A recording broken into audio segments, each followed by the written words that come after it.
Hello and welcome to a new episode of Home of Medicine podcast in our new home with the Royal College of Physicians, Edinburgh. My name is Ben Lovell. I am a consultant in acute and general medicine and I work in London, and I'm here with my co-host. Hi, I'm Amie Burbridge. I'm a consultant in acute and general medicine working in the Midlands in the United Kingdom. Thank you, Ben. So my records tell me that it is your turn to present a case today for me to try and work through. So whenever you're ready, I am all ears. Absolutely, fab. So this is a case I saw very recently, Ben. This is a 62-year-old female who presented to the same day emergency care unit, and she was referred by her general practitioner. And the referral letter said, "I'm very worried that this lady has had a migraine or a transient ischemic attack. Please assess." Oh, and there's you with your neurophobia. Do you know, I met somebody a few weeks ago who said he would really like to cure me of my neurophobia by me going to headache clinics and doing lots of neurology. I was like, That would yeah, work. actually, Yeah. yeah, absolutely. That's kind. So, on further history taking, the patient was at work 5 days prior to coming into hospital and said that she had floaters in her left eye. And the first 3 digits of a phone number were missing. She felt pressure over the eye, the left eye, and that felt that she needed to really press on it because it was uncomfortable, not painful, but uncomfortable. She felt quite sensitive to light. It lasted 20 to 30 minutes, and she says that the floaters floated off. Good. Any thoughts? Please. Yeah. Any thoughts? Okay, I'm writing this down. And it lasted 30 minutes. Well, do you know what? Fair play to the GP. Yeah, that could be it. Yeah, I could believe. So she's sitting at work. She's feeling well. Well, yeah, Until absolutely. the moment she cannot see 3 digits of a number in front of her Mm. because there is obscurations to her vision, which is blocking it. And that's associated with eye pain, right? And she feels like she wants to rub the eye a little bit. Absolutely. And it lasts 30 minutes and goes away. Is it a headache or is it an eyeball pain? So I was trying to dig down a little bit deeper into the pain. There was no pain in the head at all. It was in the eye. Yeah. There was no headache at the time. Yes. And it was very much over the one eye. She was, and I was very, did you have any pain anywhere in your head? Any tenderness? No, it was in my eye. Okay. So the Thursday and the Friday of that week, this happened on the Wednesday, were fine. However, on Saturday, she was watching television and she developed floaters, and she describes a ghost in her left eye. And she had difficulty watching the television. She felt tired and went to bed at 6 o'clock. She woke up at 3 o'clock in the morning. Her left eye was painful again, but she was able to get back to sleep and she slept well. When she woke up on the Sunday, her vision wasn't right in that left eye and she couldn't see clearly, but she slept well, went out for lunch with her family, no problems, went back home, slept well on the Monday, went to work. She denies nausea, vomiting, any upper limb and lower limb weakness, any speech changes, any hearing changes. Any thoughts? How many episodes did she have in total? 2? She had one on the Wednesday, she had one on the Saturday, woke up on the Sunday morning and she still felt unwell. So she still describes this ghost in her left eye. And I was like, what do you mean by a ghost? Did a curtain close over your eye and then the vision went? She went, no, it wasn't a curtain. It feels like there's a ghost. And she was still describing this ghost like I guess like one of those traditional ghosts where you like wear a, I don't know, a white Like a sheet sheet over your head. Yeah, absolutely. So yeah, sorry, I'm just being super clear about the timeline. She has one episode Wednesday, Yep. which lasts 30 minutes. Yes. One episode Saturday, Yep. which lasts longer. And what day are you seeing her? So I'm seeing her on the Monday. Okay, where she's still having an ongoing issue with her vision. Absolutely. Okay, that's her second episode. And is she got a headache when you see her on the Monday, or No. the eye pain is gone? It's just vision. So she'd been to see the GP that morning, and the GP thought, actually, could this be a migraine? Yeah. I wanted to know whether this was an aura. Did she have zigzags in her eye, these classical obscurations? But she said no, it's like a ghost. She'd had some metoclopramide and some sumatriptan, which hadn't helped at all. In fact, it made her feel a little bit nauseous, which sumatriptan can sometimes do that. Yeah. Right. Okay. So I wrote 5 things down here. I've scribbled TIA, migraine, trigeminal autonomic cephalalgia, optic neuritis, ophthalmic. Okay. Ophthalmic is my everything related to the inner workings of the eye, which is a total mystery to me. So let me just work through it. TIA should not last more than 20 minutes. 30 minutes, I'd let her have that. But no, if she had the second episode on the Saturday and she still got symptoms today, that is not transient by definition. That's not a transient ischemic attack. Has she had a full-blown stroke? Well, in the sort of, it doesn't quite fit. She's got visual obscurations. She's got visual problems, and that doesn't strike me as a stroke. She might have a retinal artery occlusion, but I'm filing that under ophthalmic, so I'll come to that at the end. Second option, I wrote down migraine. Migraine is such a wide umbrella term for so many different presentations. I had myself something called an acophalgic migraine with aura, where basically I just have an aura but no headache at all. I just get twinkly lights for 20 minutes and then no headache, which is a great migraine to have if you're choosing which migraine you want. The one without the pain is fantastic. But you can get these visual obscurations. Eye pain, okay, yes. Migraine is usually a unilateral headache, a side-locked headache, we call it, because migraine means half your head, hemicrania. Although you can get holocranial migraines. Is she now in status migrainosus with a persistent aura? I think it's possibly, but I don't favor that as a diagnosis because, as I say, there's no pain. The pain when she did get it was around the eye. I'm assuming, although you haven't told me, she doesn't have a history of migraine.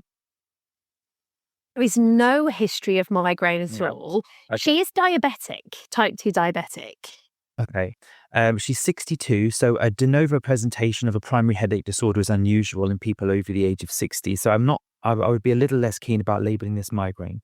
The next thing I wrote down was the TAC, trigeminal autonomic cephalalgia. These are the nasty headaches, like cluster headaches, which really focus around the eye. And I wrote that down because you said eye pain. And you get really bad eye pain. You get tearing and conjunctival fusion. You get ptosis of the eye. You get excruciating stabs of pain through the eyeball. It doesn't sound like that fits the bill. And the visual obscurations don't fit. Optic neuritis. So a demyelination disease, a first presentation of MS, but it is something with optic neuritis. Now, what goes for that? Eye pain, visual obscurations. Usually they get a scotoma, a central scotoma. So maybe when she was trying to focus on this phone number and she couldn't see 3 digits, that would fit. She's sensitive to the light. Actually, that would fit as well. So I'm going to keep that on. I'm going to draw a little circle on optic neuritis.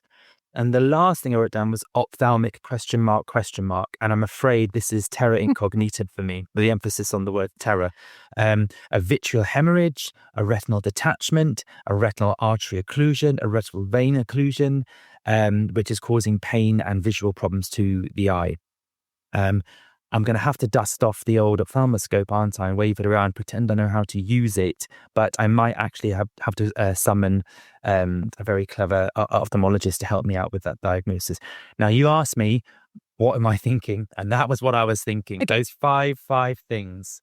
Brilliant.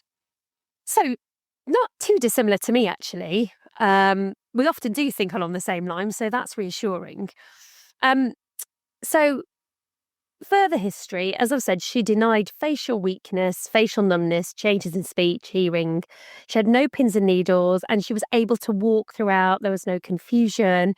She had no chest pain, no shortness of breath, no cough, no wheeze, no pyrexia, no bowel, no bladder problems. As I say, her past medical history, she was diabetic, she wears glasses, and she's been on HRT for quite a long time now. She's completely gone through the menopause, but she's still taking the spray of estrogen and progesterone tablets. And she's also on Mounjaro. And she's been taking Mounjaro for 3 to 4 months, and she's lost a significant amount of weight. She's pretty active. She takes a dog walk once or twice a day. Doesn't really get short of breath or, exhausted by that. She also has an underactive thyroid for which she takes thyroxine for just a small dose. She doesn't drink. She doesn't smoke. Never used any recreational drugs. No significant family history of note. So I was in clinic, so I thought, okay, I'm going to do an examination. So her blood pressure was a little bit on the higher side. It was 146/91. I did it on the right, that was on the left arm, I did it on the right arm, and it was 142/87. So there was no significant difference. And I didn't necessarily think there would be, but I just wanted to double check. So she was a little bit hypertensive. Looking at her eyes, her left eye was injected. So, and it's got like red and sore, but the right eye was fine. Her pupils, she was quite sensitive to light, but she could move her eyes. There was good range of movement. Cranial nerve number 7 was normal. She had normal sensation of face. Her tongue movement was normal. Now, I did attempt fundoscopy, and I think, like you, Ben, I do own an ophthalmoscope. It's even got my name on it. I have tried over the years to learn how to do fundoscopy well. I still don't feel confident at doing it. And I think that's part of my neuro-ophthalmophobia that I have. Oh, it's getting worse. It's getting worse. Yeah. But I did try. I couldn't see anything significant. So I can pick up on papilledema. I didn't see any papilledema. Okay. So nothing really on the examination apart from an injected left eye. Her peripheral range of vision was okay. It was very difficult to assess, but she said her visual acuity was grossly reduced. But to be honest, I didn't really feel that I could assess this properly in clinic. I didn't have the proper charts. However, I did get her to read something. Her vision was a little bit blurred, to be fair. She couldn't read properly in the left eye. This ghost was still there in the left eye. And that's the injected eye, isn't it? Yeah. The one that looks a bit red. Yeah. So she can't see properly left eye. No. And it looks injected. Okay. So I've written a few things down. What was she taking for her diabetes? Are you on injectables or orals? So she's on oral medication, as well as Mounjaro. The Mounjaro she was actually buying privately. Yeah, most people do, don't they? Now you've said Mounjaro 3 times. I'm racking my brain, but I can't think of any sort of eye complications from Mounjaro that I know of. Although I know it's a relatively new drug. The HRT. Don't think so. And then the diabetes, eye complications, diabetes, we all know about diabetic retinopathy, but it doesn't present acutely like this with eye pain, does it? So I don't think that's got anything to do with it. And then she's a little bit photophobic and the eye looks injected. Oh, I just keep coming back to thinking this is an eye problem. And absolutely no shame to you or to me, but does someone need to do a proper eye examination? Looking for, if it was optic neuritis, for example, you can see papillitis, which looks like a hyperemic optic disc, but I can't swear that I can see that. And if it's retrobulbar neuritis, you don't see anything. But I think it'd be interesting to do with that. Glaucoma presents usually with severe eye pain, a red eye, a sort of a funny shaped pupil, but it doesn't come and go. It can give you visual obscurations, and the patient normally feels very unwell. They vomit because of the high intraocular pressures and feel pretty rotten with it. It doesn't sort of go and then for 30 minutes and go away again. And so it doesn't quite make sense for me. Did she have any interesting blood work that I should know about? Do you know, I didn't do any blood tests. That's okay. I mean, I did a glucose, and her glucose, it was 6.7 in the clinic. Mm. What blood tests would you have done, or should I have done? Oh, I don't think you should have done any blood tests particular. I just wondered if there was any there. For example, if her CRP was 400, I'd find that intriguing, and I might start considering doing some brain imaging to see, looking for things like abscesses or something like that. But no, there wasn't a particular test. I thought this will clinch the diagnosis. I mean, I think migraine's getting less and less likely because a migraine doesn't give you a red eye, does it? I mean, the photophobia does go with migraine, but the red eye absolutely doesn't at all. So I keep coming back to a primary ophthalmic problem here, but I'm struggling to put my finger on unless there's any more information which might help.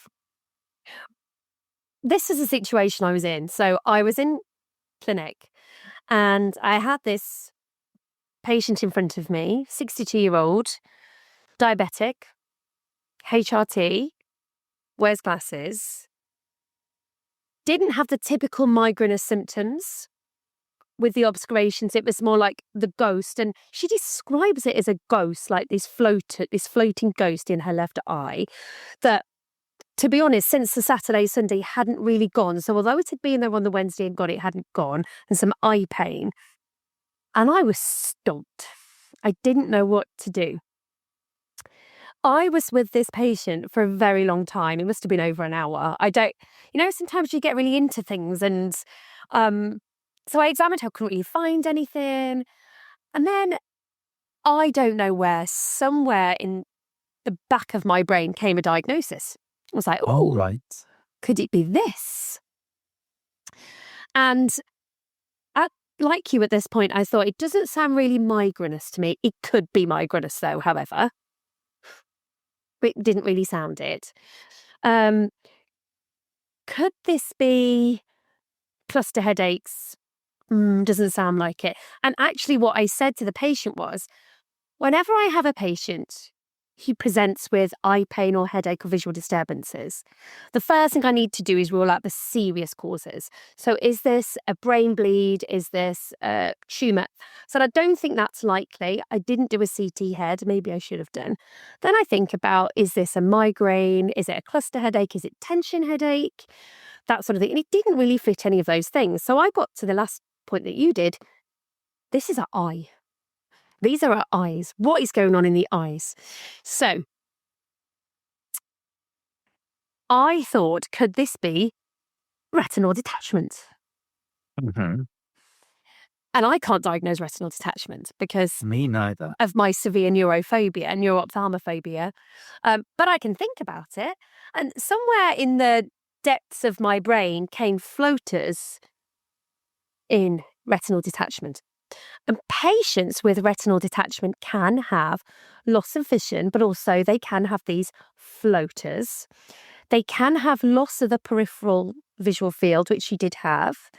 It's more likely if you're older and you wear glasses for myopia, which she did. So I was like, okay, I really need this patient to be seen by an ophthalmologist. So she was seen by the ophthalmology team the next day, and she did indeed have retinal detachment. What did they do for it? He asked ignorantly. Yeah, well, exactly. So I was like, oh, I've got the diagnosis, but I haven't got a clue what to do with retinal detachment. And I am not the right person to be, telling people how to manage retinal detachment. But the first thing that you do is, when they're seen by an ophthalmologist, is to do acuity. And we know that the acuity of somebody with retinal detachment can decrease. We know that we do a slit lamp examination, and we can also do ophthalmoscopy to really have a look at the back of the eye. You may need to do a CT or an MRI, possibly. And sometimes they also do ultrasound scans as well of the affected eye. So that's also a possibility as well. Now, treatment, it depends on the type of the retinal detachment. There are lots of different types of retinal detachment. So you can have exudative retinal detachment, tractional, where it's like a pull at the back of the eye and a tear. You can have a posterior vitreous detachment without a break and a tear. So there are many, many different types, and you can have hemorrhagic as well, which tends to be due to trauma, actually. So sometimes you can get traumatic retinal detachment. So how do you treat? Again, treatment depends on the type of the retinal detachment. And I would advise people to go and have a look in detail a little bit more about how we treat retinal detachment. And there are some excellent guidelines published, mainly based in America.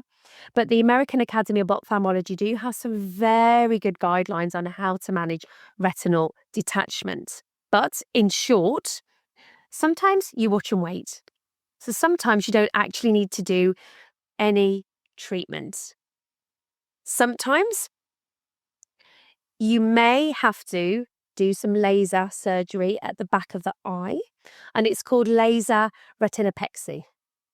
Now, I've been reading about this and I'm still not really sure of how effective this would be or how this would be done. But again, it does very much depend on the different types of retinal detachment. Now, I guess the key thing in this case, and I guess that I want to get across, is this patient presented with some symptom that didn't really fit any picture. And sometimes our role as clinicians in times of uncertainty, because I didn't know what was going on, is to think about the most serious cause, rule that out, and then really to think about, like you did in your 5 possible diagnoses, you had ophthalmic at the bottom. We aren't ophthalmic specialists. But what we do know is how to get help from an ophthalmologist and refer to the right people. So I think it's about an awareness of possible diagnoses and who to talk to if it's a possibility. I think also I've always been very interested in the referral conversations that we have at the sort of where we meet two specialties, and what a good referral is. And we can maybe, say to ourselves, I wonder if that GP should have gone straight to in retrospect, could they have gone straight to ophthalmology rather than going through the acute and general medicine service there? Was there any clues at the front door which would have got the patient to the right place, right person, right time? But when you're making your referral, it's always good to say, I'm asking for your opinion about whether this could possibly be X or Y. For example, here's another, in my practice, we make a lot of referrals to intensive care when our patients get sick. And one thing that I really focus on when I'm doing my medical education roles is we don't just refer to ITU or ICU because the patient's too sick for us. We don't just say, hello, I've got a patient here, there, for example, septic, and they're now too sick for the ward. Please, can you take over? We're referring to ask them to consider treatments that they have in ITU that we don't have. For example, in the example I gave, I've got a patient who's very septic. They've now had 5 liters of fluid. Their systolic still 80. Could you review the patient with the consideration to vasopressors to support them, a bit of a central NORAD or some peripheral metaraminol to support their blood pressure whilst we're treating the sepsis? Or we've not been able to manage their oxygenation. Could you see them with a consideration to high flow nasal oxygen or NIV and ITU with a view to intubation if that didn't work? So it's always good to go to your referee with a good sort of question. So I think it's much better. And this is why it's important for us to understand these things, even though we go, well, we don't do vitreal hemorrhage or retinal detachment in general medicine. But it's good to know because sometimes we have to ring people who do. Absolutely. And those conversations are much better when we say, hello, I've got a patient here. I'm concerned they may have had a retinal detachment. Please, could you give a assessment and get me to know your opinion? And that's better. And it allows them to better prioritize them in their workload than saying, I've got a patient here and they've got a non-medical problem. I think it's an eye problem. So I'd like you to see and take over. How urgent is that? Emergency, same day? Are they coming from another site, from another part of the hospital? I just think in my institution, they would have to come from a different site. So they're not going to know how urgently to do that unless you give them the key details. We don't know what the key details they need to hear are unless we're a little bit informed ourselves about it. So that's why it's useful to have a little overview to things that technically sit slightly outside our remit in acute medicine, but so we can have intelligent conversations to manage safe handovers of patient care. Yeah, absolutely, Ben. I completely agree. This case stumped me. Done me. Done me and all. And do you know why? Because the referral letter said, could you see this patient who's query migraine, query TIA? Framing. So that referral has been framed to me. Yeah. There is that framing bias. Yeah. Because the first thing I think of when she starts to tell me her history is, oh, visual loss, oh, weird things in her eye. It's got to be a migraine. I went down the migraine history. Yeah. TIA, it must be a TIA. Does she have weakness? Any slurred speech? And you're very much geared towards that diagnosis. That has been mentioned to you in the letter. It's in black and white.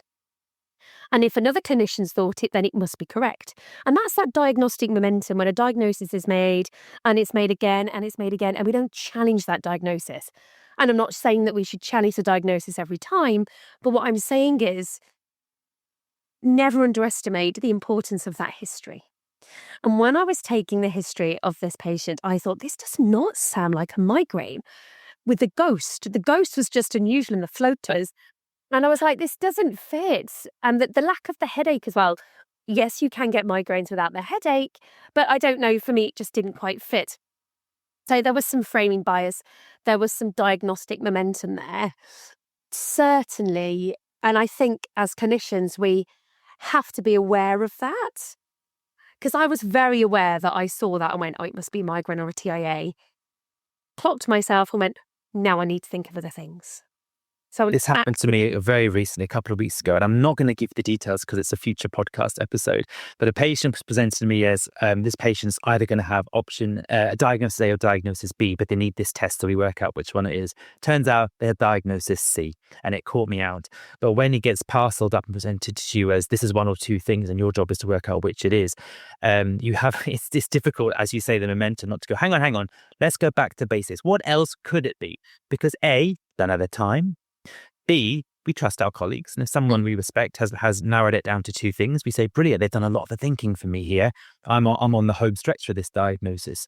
And we don't want to go back to the point where when our colleagues ask us to see patients and they say, my working diagnosis is this, we don't want to go, well, we'll soon see about that, Sunny Jim. I'm going right back to basics and challenging this, because that sounds like we're challenging them. Exactly. There is somewhere to sit on the spectrum of don't believe anything you're told and assume everyone else has been correct before you. But there's somewhere in the middle of those two extremes where patient safety sits, and you keep a reflexive, open mind to the case whilst keeping mindful of the work that's gone on before you, before the patient arrived in front of you.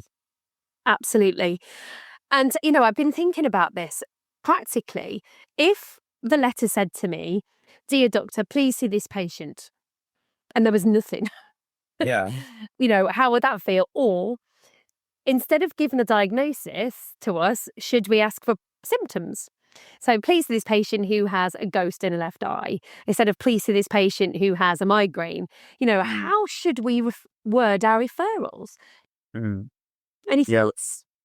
A very common one in SDEC for me is please can you rule out oomph, please can you rule out yes, please can you rule out PE, please can you rule out postural hypertension, and yes, I can rule out whatever you like, really, but I got to rule something in at the end of the day. Exactly. I don't want to send someone home and say, oh, I was asked to rule out PE and your D dimer is normal, so off you pop.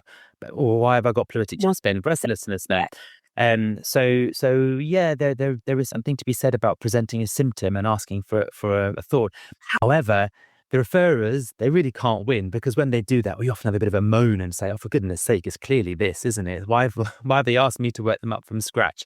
So we got to be mindful of that as well. There is always this thing called second reviewer syndrome, where if you are the second person to review a patient, we always have a moan about the first reviewer who didn't do anything right. We do it to GPs probably do it to us, and whoever sees a patient further down the line says, what were these clowns doing before they got here? And that's kind of human nature, but it's a shame. And I think down that road, you can get more cynical. And at the end of the road is something called burnout, where you've only got nothing nice to say about anyone. So something I always try to keep an eye on when I hear those kinds of conversations. People are doing their best with the resources that they have. Do you know, absolutely. And I think you're absolutely right. Having had time off with burnout, I am so much more. We're all doing our best. Sometimes people have good days and sometimes we have bad days, and we just have to support each other, look after each other, and be kind to each other. Yeah, give people a little bit of grace. Yeah. It's burnt there. Yeah. And do you know what? Last week I was at work. It was quite a busy shift, and I'd been back to work after a little time off, and it was a little bit overwhelming. And one of the healthcare assistants came up to me and he said, "You feel it too?" And I was like, "Feel what too?" And he said, "Overwhelmed." And I said, "Absolutely." And he said, "I didn't realise doctors got overwhelmed." Yeah. And I was like, "Yeah, I get overwhelmed most days. It's a challenging environment." And he said, "Shall I make you a cup of tea?" And I was like, "Do you know what? That would be lovely." Hmm. He made me a cup of tea. He sat next to me, didn't say anything. It's not even about the tea. Maybe you don't even drink tea. Maybe you don't want a cup of tea, but the act of being given one, that's quite therapeutic. It's like someone's made time for me to do that. Yeah, and I sat down and it was a lovely cup of tea. Yeah. And it gave me a bit of a, I can do this. Yeah. So The if intention behind it is intention, yeah. yeah. So if we are at work and we've seen people who are maybe not having as good a day as they would like, a cup of tea, coffee can make the world of difference. That's a nice little note, I think, to end the episode on. I enjoyed that conversation. I mean, there's the clinical work about moving into areas that we know nothing about, but I like conversations about how we think and about how we frame diagnoses for the next person, receive those frames. And I always like that conversation about how we work on the liaison, on the boundary between two professions, two specialists within a profession, and how we make that work well for us and for the patient. So thank you for that, Amie. Thank you very much, Ben. Thank you to everybody out there for listening. Old listeners, new listeners, please rate, review, and subscribe to the podcast. Download us wherever you get your podcasts. And a huge thank you to the Royal College of Physicians at Edinburgh. Thanks for listening. Goodbye. See you later. Bye.